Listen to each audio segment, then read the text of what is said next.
Basic भी है, advance भी है और सॉल्यूशंस भी दिए हुए हैं भैया हर एक क्वेश्चन के। आप ऑर्डर कर सकते हैं इस किताब को। 19वां, ट्रायंगल PQR के एंगल Q और एंगल R के आंतरिक समद्विभाजक S पर मिलते हैं। यदि एंगल P 75 है तो एंगल QSR क्या होगा? डायरेक्ट थ्योरम है। 90 प्लस 75 का आधा, 90 प्लस 37.5, ये आ जाएगा मेरे भाई 127.5 डिग्री, डी ऑप्शन। लेकिन काफी सारे बच्चों को थ्योरम ही नहीं पता, तो भैया उनको थ्योरम बतानी पड़ेगी। जैसे हमारे पास बच्चों ये ट्राइंगल है, ट्राइंगल PQR, ये त्रिभुज है PQR, है ना। अब हमने क्या करा, हमने एंगल Q का समद्विभाजक खींचा, समद्विभाजक मतलब एंगल Q को दो बराबर हिस्सों में बांट दिया। ये एंगल R का हमने समद्विभाजक खींचा, यहां S पर काटते हैं, S पर। अब ये जो एंगल P है, इसका माप 75 डिग्री का है। M मतलब मेजरमेंट, माप ऑफ एंगल QSR, इस एंगल के बारे में पूछा गया है। जब भी हम किसी भी त्रिभुज के दो एंगल्स के समद्विभाजक को खींचते हैं, समद्विभाजक खींचते हैं, तो जहां पे मिलेंगे, ये जो कोण बनेगा मेरे भाई, इसकी जो वैल्यू होगी वो होगी 90 डिग्री प्लस 90 डिग्री प्लस जो तीसरा एंगल है 75 डिग्री, इसका आधा, 90 प्लस तीसरे एंगल का आधा, डायरेक्ट कॉन्सेप्ट। 75 का आधा मेरे प्यारे बच्चों 37.5 डिग्री, 90 प्लस 37.5 127.5 डिग्री का आ गया, डी ऑप्शन। ठीक है, आइए। एक चतुर्भुज JKLM में कोण JKL और M का रेशियो 2, 3, 5, 6 के अनुपात में है, तो चतुर्भुज क्या है? चतुर्भुज JKLM में चारों कोण 2, 3, 5, 6, चारों कोण अलग अलग हैं। अगर किसी चतुर्भुज के चारों कोण अलग अलग हैं तो वो स्क्वायर तो नहीं होगा मेरे भाई, क्योंकि स्क्वायर के चारों कोण 90 डिग्री होने चाहिए, बराबर बराबर। समांतर चतुर्भुज भी नहीं होगा, पैरेललोग्राम मतलब समांतर चतुर्भुज, क्योंकि समांतर चतुर्भुज में इस तरीके से ये होता है समांतर चतुर्भुज, आमने सामने के कोण बराबर होते हैं। ये थीटा है मेरे भाई, तो ये भी आपका थीटा होगा मेरे दोस्तों। ये अल्फा है, ये भी आपका अल्फा होगा। आमने सामने के कोण बराबर होते हैं, जबकि यह चारों एंगल ही 2, 3, 5 अलग अलग रेशियो में। काइट, काइट में भी एक पेयर बराबर होता है, ये भी नहीं है, ये होती है जैसे काइट, ये यहां पे एक पेयर तो कम से कम ये वाला बराबर दिखता है, यहाँ पे चारों ही अलग अलग है, यानी कि ये होगा ट्रेपेजियम, समलंब समलंब चतुर्भुज। ट्रेपेजियम मतलब मेरे भाई ऐसे आड़ा टेढ़ा सा, ये होगा बेटा। ये पहले तुम ये हटा दो, ये ट्रेपेजियम होगा, ट्रेपेजियम समलंब चतुर्भुज इस तरीके से। ये देखो, ये होता है जिसमें ये पैरेलल है, चारों कोण अलग अलग हैं। ये वाला एंगल, ये वाला एंगल, ये वाला एंगल, ये वाला एंगल, कोई भी बराबर नहीं, सब अलग अलग दिख रहे हैं आपको, तो ये ट्रेपेजियम होगा मेरे बच्चे। कितना बढ़िया सवाल पूछा है।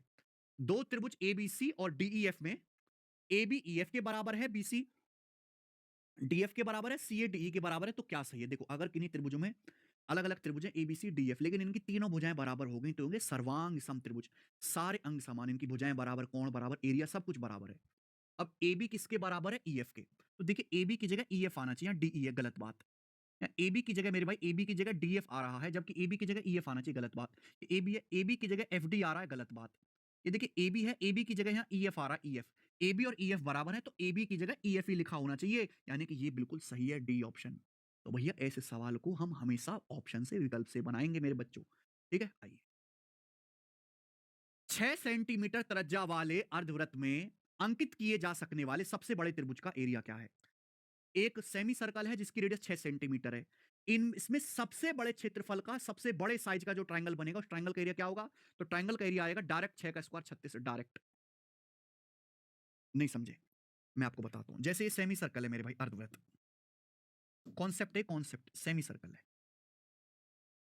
अब इस सेमी सर्कल का रेडियस 6 सेंटीमीटर है, ये इसका व्यास हो गया AB, और ये मेरे दोस्तों इसका सेंटर हो गया। ये 6 सेंटीमीटर है, ये भी 6 सेंटीमीटर हो गया। बात सही है? आप बोलोगे सर इसका केंद्र मान लेते हैं, ये 6 है, ये 6 है। अब इसमें जो सबसे बड़े साइज का त्रिभुज बनेगा उसका एरिया, सबसे, देखो त्रिभुज का एरिया क्या होता है? 1/2 बेस गुणा हाइट, 1/2 आधार गुणा ऊंचाई। सबसे बड़ा आधार तो यही हो जाएगा, व्यास।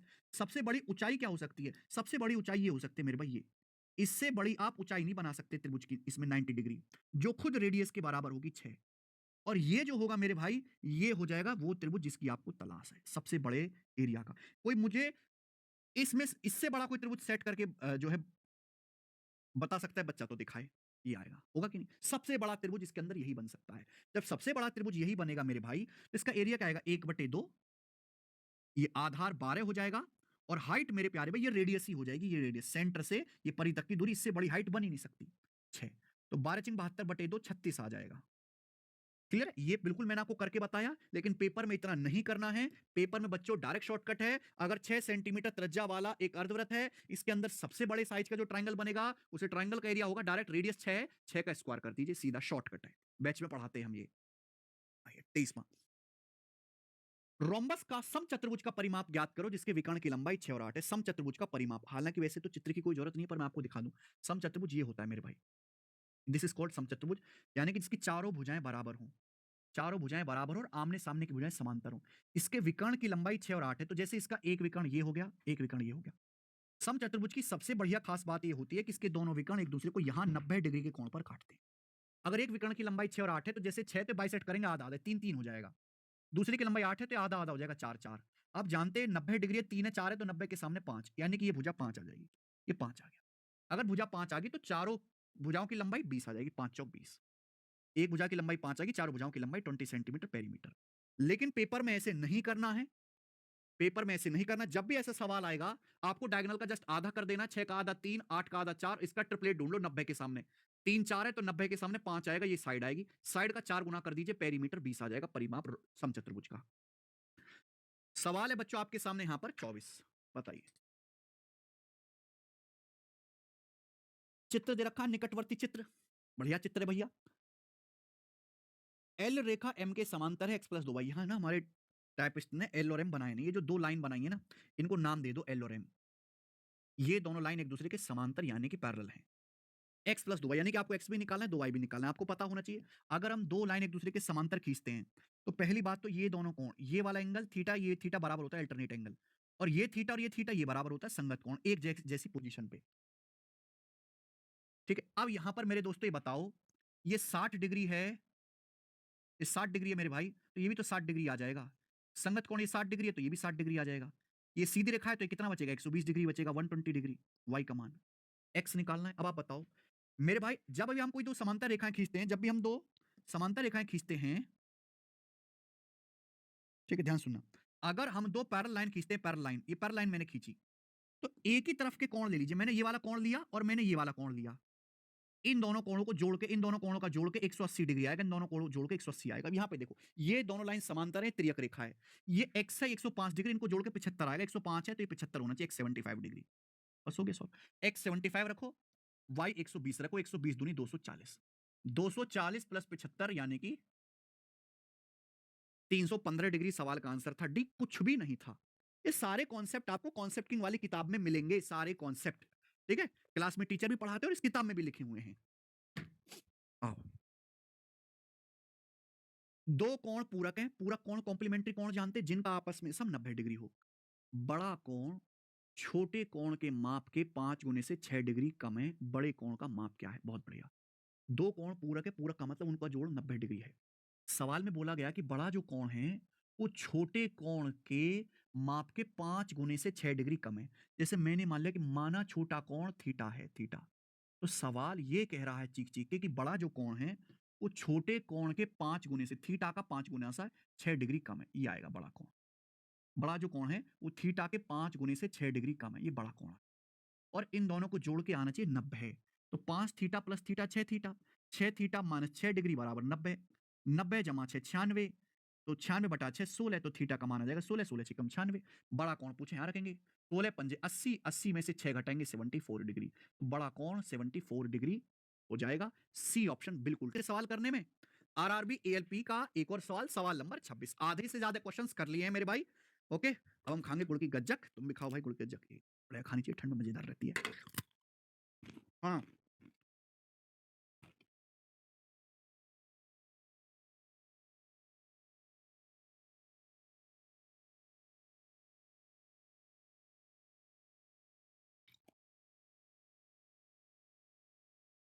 देखो, जब दो समांतर रेखाएं एक त्रियक रेखा द्वारा काटी जाती हैं, ये समझिए कि ये दो समांतर रेखाएं हैं, गौरी गौरी रेखा, और एक त्रियक रेखा द्वारा काटी जाती है, काट दी हमने, इसे बोलते हैं ट्रांसवर्सल लाइन। तो कौन सा कथन सत्य है? करस्पॉन्डिंग एंगल्स आर इक्वल, इनको बोलते हैं करस्पॉन्डिंग एंगल्स, संगत कोण, एक जैसी जगह, एक जैसी पोजीशन पर लिखे हुए, बिल्कुल सही है। Alternate interior angles are supplementary. Alternate interior angle मतलब वैकल्पिक आंतरिक कोण, अल्टरनेट इंटीरियर एंगल। अल्टरनेट का मतलब जैसे ये हो गया थीटा, और मेरे प्यारे भाई अल्टरनेट यानी कि ये ये सप्लीमेंट्री नहीं होते बेटे भाई, ये अल्टरनेट इंटीरियर एंगल्स इक्वल होते हैं, यानी कि ये वाला सही आएगा डी, ए और डी आएगा, ये गलत हो जाएगा, इन ये बराबर होते हैं। consecutive angles on the same side of transversal are equal. consecutive angles on the same side of transversal, तिर्यक रेखा के एक ही तरफ के किरमागत कोण बराबर होते हैं। ये हमारी तिर्यक रेखा है, तिर्यक रेखा के एक ही तरफ चले जाए, ये एक ही तरफ चले गए, ये दोनों हो गए एक ही तरफ के किरमागत कोण। क्या ये दोनों कोण बराबर होते? नहीं, ये दोनों बराबर नहीं होते, इन दोनों का सम 180 डिग्री होता है, इन दोनों का सम 180 डिग्री होता है मेरे प्यारे भाई। यानी कि हम ये कह सकते हैं ये भी गलत है, तो यहां पे ए और डी स्टेटमेंट सही है, थर्ड।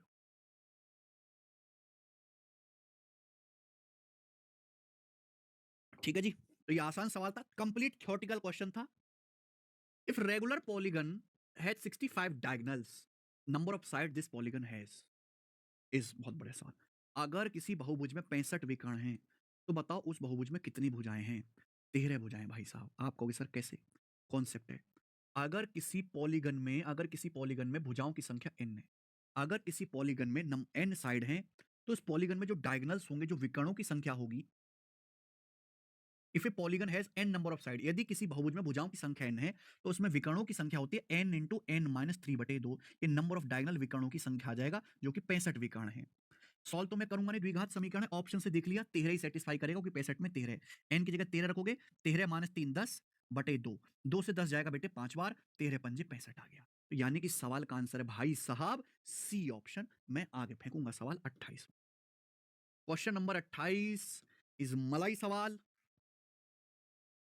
एक रेगुलर पॉलीगन में 35 विकर्ण हैं, इसके आंतरिक कोणों का योग कितना है? Sum of interior angle. Interior angle का सम निकालने का तरीका है, अगर किसी पॉलीगन में, किसी बहुभुज में n भुजाएं, n भुजाएं, तो इसके सभी आंतरिक कोणों का योगफल का फॉर्मूला है n-2 गुणा 180 डिग्री, ये फॉर्मूला है।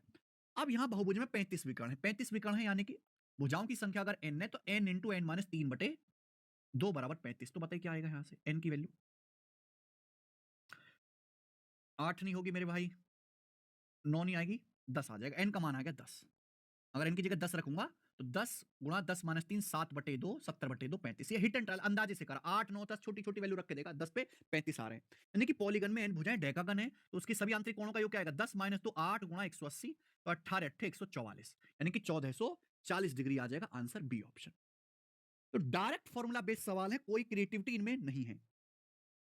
अगर दो समरूप त्रिभुज है A B C D E F, उनके परिमाप 75 40 हैं, बीसी की लंबाई 15 है, ईएफ की लंबाई क्या है? देखो, दो समरूप त्रिभुजों की संगत भुजाओं का संगत लंबाई का अनुपात बराबर होता है, चाहे उनकी संगत भुजाएं हो, परिमाप हो, आंतरिक त्रिज्या हो, बाहरी त्रिज्या हो, सभी का अनुपात बराबर होता है। और एरिया का रेशियो संगत भुजाओं के रेशियो का वर्ग होता है, लंबाई का रेशियो सेम होता है। अब जैसे दो समरूप त्रिभुज है A B C D F, तो बीसी के संगत भुजा ईएफ है, बीसी दे के ही ईएफ पूछा है, हो जाएगा। अच्छा, इन दोनों त्रिभुजों के पेरीमीटर का क्या रेशियो? 5 से जाएंगे, अगर 5 से काटेंगे तो 15 8, तो दोनों के परिमाप का रेशियो 15 8 है, तो भुजाओं का रेशियो भी 15 8 होगा। तो अगर इसकी वैल्यू 15 सेंटीमीटर है बीसी की, तो भाई ईएफ की वैल्यू भी 15 किलो 15 8 किलो 8 सेंटीमीटर हो जाएगी, ऑप्शन नंबर डी।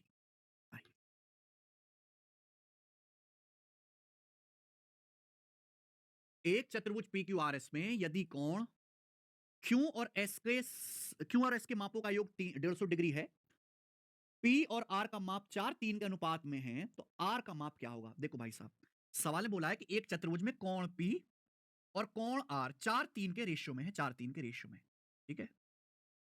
आर का माप आपसे पूछा है। सवाल में यह भी दिया कि क्यू और एस के मापों का योग 150 डिग्री, क्यू जमा एस 150 डिग्री। आपको पता है किसी भी त्रिभुज के चारों कोणों का जोड़ 360 होना चाहिए। अगर क्यू और एस का जोड़ 150 है, तो पी और आर का जोड़ कितना होगा? भाई चतुर्भुज के चारों कोणों का योग 360 होता है, दो कोण क्यू और एस का सम 150 है, 360 में से 150 घटाएंगे 210 डिग्री, तो कोण पी और कोण आर का सम 210 डिग्री होना चाहिए। जबकि इनका रेशियो 4 3 है, तो टोटल क्या आ जाएगा? 4 3 7, 7 की वैल्यू 210 डिग्री बेटा 30 गुना 30 डिग्री टाइम्स। तो पूछा कोण आर है 3 यूनिट, 3 की वैल्यू भी 30 गुना होगी, 30 दिया 90 डिग्री, तो 90 डिग्री आपका एंगल आर आ जाएगा, बी ऑप्शन आंसर है, बी ऑप्शन। ठीक है, आसान था। ओके, आगे। एक त्रिभुज की भुजाएं 5 7 और 10 सेंटीमीटर है, त्रिभुज का एरिया बताएं। सवाल आ गया भाई, भाई भुजाएं दे रखी, एरिया पूछा है, तीनों भुजाएं, अगर त्रिभुज की तीनों भुजाएं दे रखे तो एरिया कैसे निकालते हैं? हीरोन्स फॉर्मूला से। हीरोन्स फॉर्मूला में चाहिए सेमी पेरीमीटर, अर्ध परिमाप। सेमी पेरीमीटर होता है तीनों भुजाओं को जोड़ के आधा कर दीजिए, 5 + 7 12 10 22/2, 11 5 7 12 10 22/2, 11 11 आ गया। वैसे 11 की शक्ल देख के मुझे ए ऑप्शन दिख रहा है, किसको दिखेगा आंसर? ये ए। हीरोन्स फॉर्मूला नहीं जानते तो हीरोन्स फॉर्मूला होता है मेरे भाई ये under root S, S minus A, S minus B, S minus C. अगर किसी त्रिभुज की तीनों भुजाएं दी हैं तो उसका एरिया निकालने के लिए फॉर्मूला लगाएंगे हीरोन्स फॉर्मूला। एबीसी क्या है? एबीसी त्रिभुज की भुजाएं कहलाती हैं। एस क्या है? अर्ध परिमाप, जो तीनों भुजाओं को जोड़ के आधा करने से आएगा। केवल बच्चों यहां पर आपको वैल्यू रखनी है और कुछ नहीं करना। सेमी पेरीमीटर चूंकि 11 है, अब 11 माइनस 5, 11 में से 5 घटा दीजिए भाई 6 आएगा, 11 में 7 घटा दीजिए मजा आ रहा है 4 आएगा, 11 में से 10 घटा दीजिए 1 आएगा। अब अंडर रूट लेना है, ये 4 4 का अंडर रूट आसानी से आ जाएगा 2, बाकी ये हो गया 11 3 66, 66 का अंडर रूट आएगा नहीं, 2 रूट 66 सेंटीमीटर स्क्वायर ये एरिया आ जाएगा, है ना। पर मैं इतना करता नहीं भाई, मैं तो यही देखता 11 की शकल वाला जरूर आएगा कि एंड अंडर रूट के अंदर 11 जरूर होगा, वो एक ही ऑप्शन में है। यदि दो समांतर रेखाओं को प्रतिच्छेद करने वाली एक तिर्यक रेखा के एक ही तरफ के दो आंतरिक कोणों का अनुपात 2 3 है तो दोनों कोणों में से बड़ा कोण कौन सा है? तो बड़ा कोण आ जाएगा मेरे भाई 108 डिग्री। नहीं समझे क्या? यदि दो समांतर रेखाओं, जैसे दो समांतर रेखाएं, ये उनको प्रतिच्छेद करने वाली लाइन होगी जिसे हम त्रियक रेखा भी कहते हैं। अब एक ही तरफ के दो आंतरिक कोण ही हो गए, एक ही तरफ के दो आंतरिक कोण, इनका रेशियो 2 3 दे रखा है, इनका रेशियो 2 3 दे रखा है। आपको पता होना चाहिए कि समांतर रेखाओं को प्रतिच्छेद करने वाली लाइन के एक ही तरफ के जो दो कोण होते हैं इनका जोड़ 180 होता है। 2 और 3 को जोड़ोगे 5 आएगा, 5 की वैल्यू 180 डिग्री होगी, जो कि 36 गुना 36 पंजे 180। तो बड़ा कोण है 3, 3 की वैल्यू में मेरे दोस्तों 36 गुना 108 डिग्री, ये ऊपर वाला बड़ा बनाना चाहिए था वैसे, चलो कोई बात नहीं, 108 डिग्री आ जाएगा। ए ऑप्शन, ठीक है जी, बात खत्म। ये सवाल में कुछ भी नहीं था, बहुत इजीली हमने कर लिया। आगे अब हम मेंसुरेशन के 10 क्वेश्चन सॉल्व करेंगे मेरे भाई। इसमें मेंसुरेशन 2D के भी क्वेश्चंस हैं और 3D के भी सवाल हैं, ठीक है। चलो सवाल नंबर 33 आरआरबी एएलपी 2024 का बनाइए मेरे भाई। जोश के साथ सवाल सॉल्व करने हैं। ये वो क्वेश्चन है जो दोबारा से 100% रिपीट होंगे, केवल एएलपी के पेपर में नहीं, रेलवे के किसी भी पेपर में। एक ट्रायंगल के आधार की लंबाई एक वर्ग की परिधि के बराबर है जिसका विकर्ण 7√2 सेंटीमीटर है। त्रिभुज की संबंधित ऊंचाई वर्ग की एक भुजा की लंबाई के बराबर है जिसका एरिया 169 है। ट्रायंगल का एरिया बताओ। बच्चों किसी भी ट्रायंगल का जो एरिया होता है वो होता है 1/2 आधार गुणा ऊंचाई के बराबर है जिसका डायगोनल 7√2 है।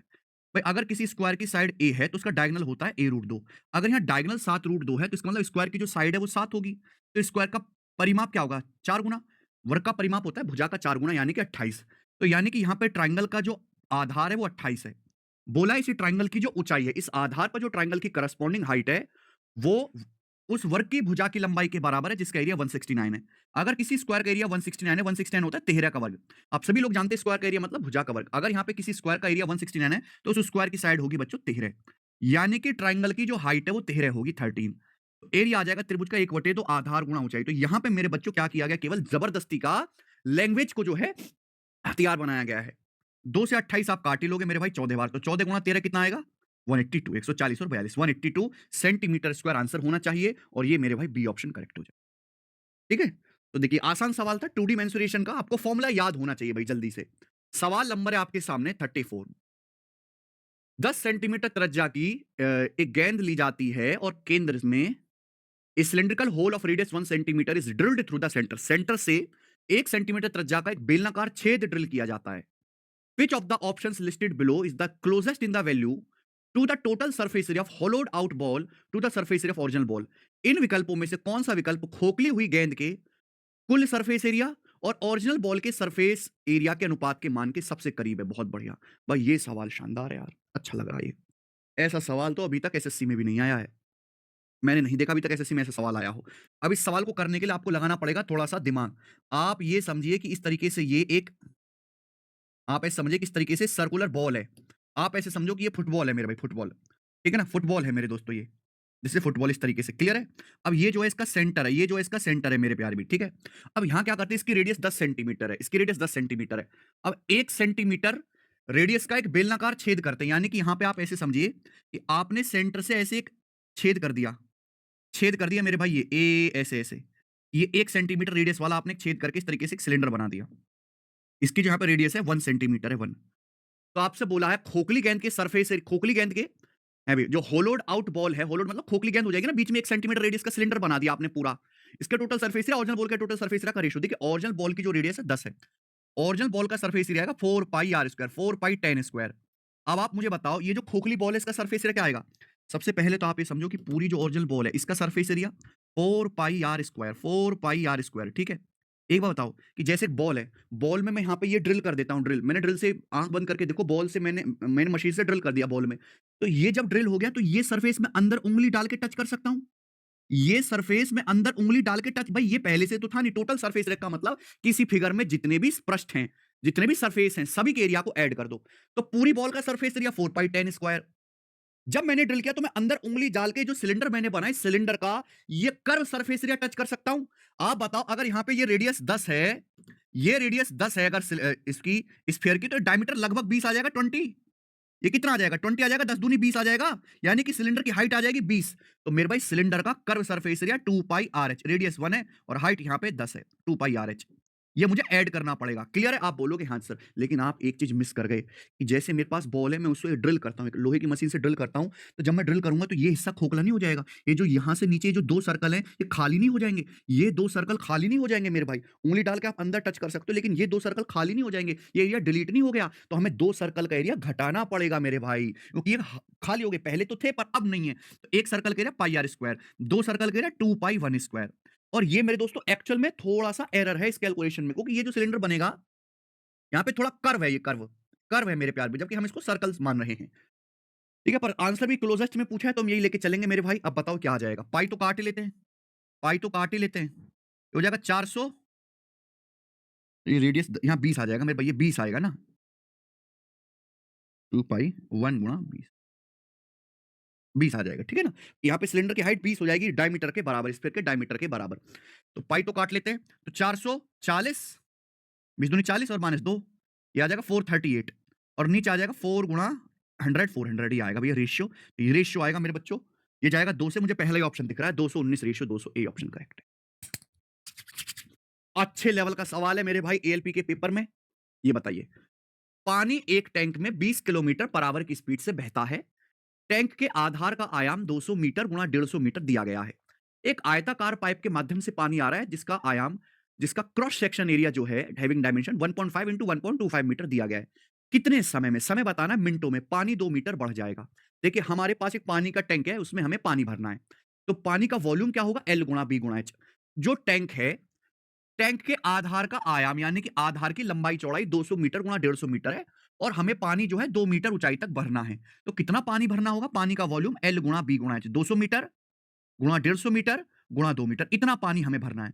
अब ये पानी भरेगा कौन मेरे प्यारे भाई? ये पानी भरेगा एक पाइप, ये पाइप होता है मेरे भाई इस तरीके से, और ये रेक्टेंगुलर पाइप है, ये वाले पाइप से पानी भरा जाना है, इसमें से यहां से पानी निकलता है मेरे भाई, पानी। क्लियर है? आप बोलोगे हाँ सर।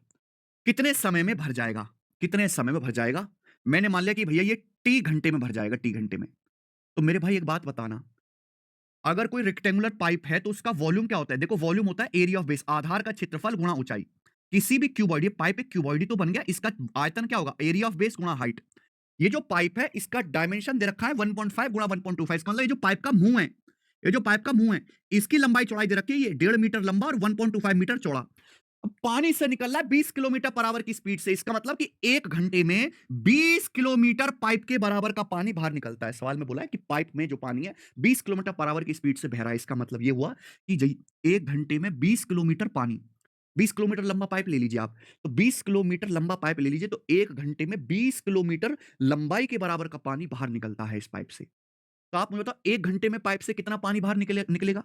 लंबाई है 1.5 इंटू चौड़ाई कितनी है? 1.25। देखो 1.25 को मैं लिख लेता हूं 5/4, ऐसे लिख लेते हैं, लंबाई गुणा चौड़ाई गुणा हाइट। अब आप मुझे एक बात बताइए मेरे भाई, यहाँ पे 20 किलो या 1.25 ही रहने दो, क्या प्रॉब्लम है? 1.25 ही आप रहने दीजिए। अब जब कुछ सब कुछ मीटर में दिया है तो किलोमीटर को भी मीटर में लिखो। एक घंटे में कितना पानी निकलेगा? 20 किलोमीटर, 20 किलोमीटर मतलब 20,000 मीटर, 20,000 मीटर। ये एक घंटे में पाइप से पानी बाहर निकलेगा।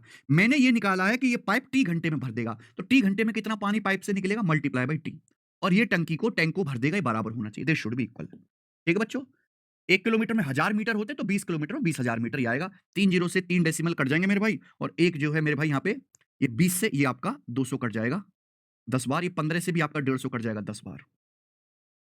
ठीक है जी, और भी कुछ कटने वाला है क्या? हाँ, 25 से 100 कट जाएगा 4 बार, और 25 से 125 कट जाएगा 5 बार। तो ये आ जाएगा 4 दूनी 8, ये 2 भी है, 8/5 टी। ये आएगा 8/5 टी। ये आया आवर में। ये आंसर किस में आया? आवर में आया। लेकिन आपसे मिनट में पूछा है, तो अगर घंटे को मिनट में बदलना है तो 60 मिनट से मल्टीप्लाई करनी पड़ेगी। घंटे को मिनट में बदलना है तो 60 से गुणा, 5 से 60 12 बार, 12×8 = 96, तो 96 मिनट का समय लगेगा। बी ऑप्शन आंसर है। तो भाई ये सारे सवाल अच्छे पूछे हैं आरआरबी